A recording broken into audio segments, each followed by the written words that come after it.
as Bill Gates said, one of the puzzling things with religions is that they're costly. The communities required people to do lots of things that otherwise people wouldn't necessarily want to do. So he said, just in terms of allocation of time and resources, religion is not very efficient. There's a lot more I could be doing on a Sunday morning, like making money, I'm sure. So Sosis and his colleague Bressler did a follow-up of the study that I just described to you, the commune study, in which they pulled these groups and then they independently rated. They had judges who did not know anything about the purpose of the study look at the characteristics of these groups, and then they rated these groups in terms of the number of requirements they had, costly requirements they had on their members. I'm sure you recognize this about religious groups, right? Prohibitions on what you drink, what you eat, prohibitions on who you can marry. Many of these groups required people have to give up their properties. Celibacy often it was enforced. Child ownership sometimes is controlled. So they actually identified 22 different kinds of costly requirements. And as a first thing they did, of course, they wanted to see if religious groups have more costly requirements than secular groups. And of course, that was true, twice more. There were twice more costly requirements in religious groups than secular groups on average.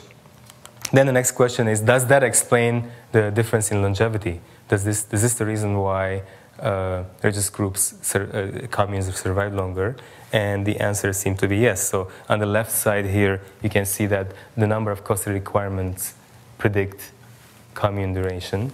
But then when you look more carefully on the right on the right panel, if you break down the communes by religious versus secular, you find that this is only true for religious groups. So for some reason that we don't completely understand yet, costly requirements for the secular is not working, but for the religious groups is working very well. You get the effect. So not only you need to have costly requirements, but you need to have a supernatural jurisdiction over the costly requirements. That seems to be the case. My last graph is the final point I'm going to make in this line, and this is the idea that if so far the reasoning is right, then we should expect that the larger the groups get in human cultures around the world, the more likely they should believe in big, moralizing, powerful gods, which should be able to hold these large anonymous groups together.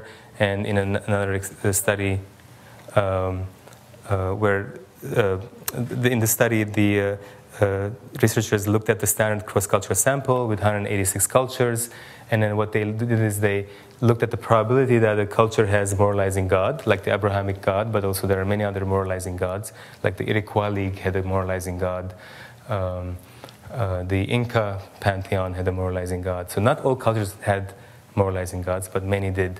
But what you find is that as cultures become bigger and bigger, from communities to large states, they become more and more likely to believe in moralizing gods.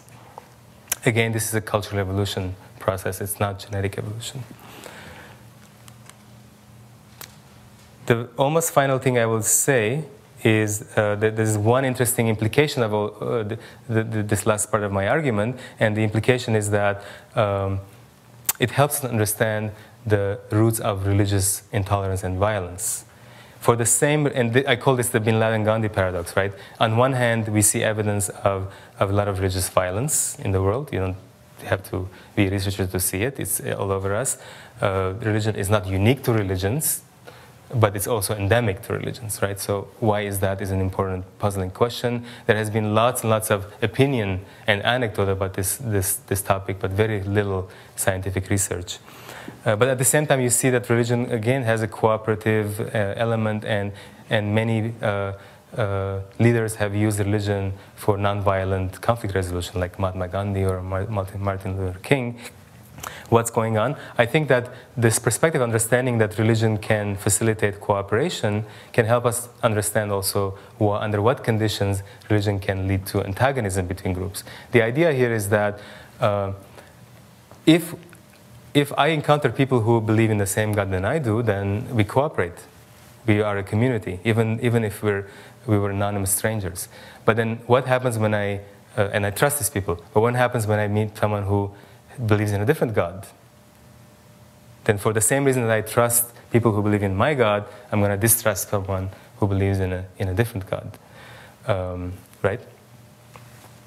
And this becomes especially problematic under two conditions: when people are living in large societies that are religiously diverse rather than religiously homogeneous. And second, this could become especially problematic when there are weak social institutions that can enforce cooperation. So if both of these conditions are present, I think that predicts a lot of the religious violence in the world. So my final slide. So what I said in terms of the big picture, I argued that to understand the evolution of religion, we need to consider both genetic evolution and cultural evolution and their interaction. I argued that our religious beliefs exploit ordinary cognitive abilities that we already have, and so in that sense, they're cognitive byproducts of our architecture of our minds. I argued that the religions survive and prosper because they have social and psychological functions, but also it's important to emphasize that this doesn't mean that religions are irreplaceable. It's just that historically they've been the only thing that worked for many societies, but it's unclear at this point in the next few centuries whether or not secular alternatives will be as successful as religion in promoting social solidarity. Thank you.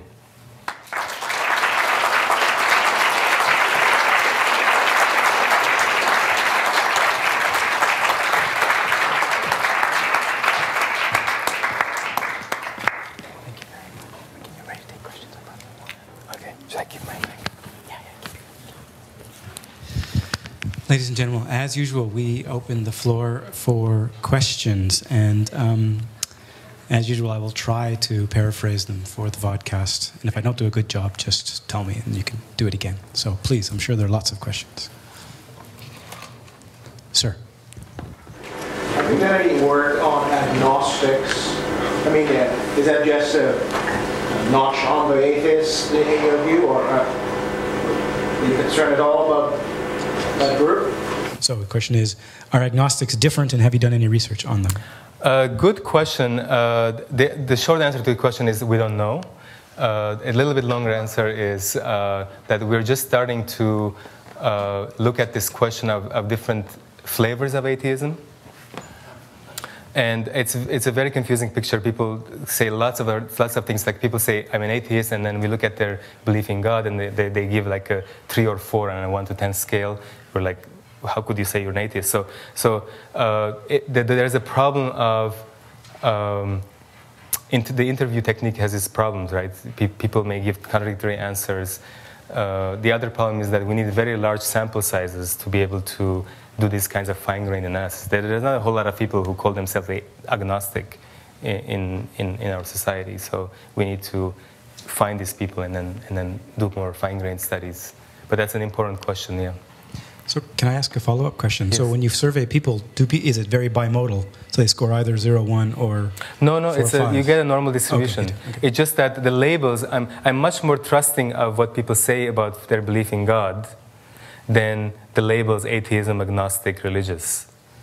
So a lot of people say, I'm not religious, and then we actually look at their beliefs, and they seem religious to me. Like they do have a lot of religious beliefs. So people have reactions to labels. Atheism is a scary word. A lot of people who don't believe in God may not like to use the word atheist, even though technically it's an appropriate term to use. So I'm more skeptical about labels than about measuring beliefs.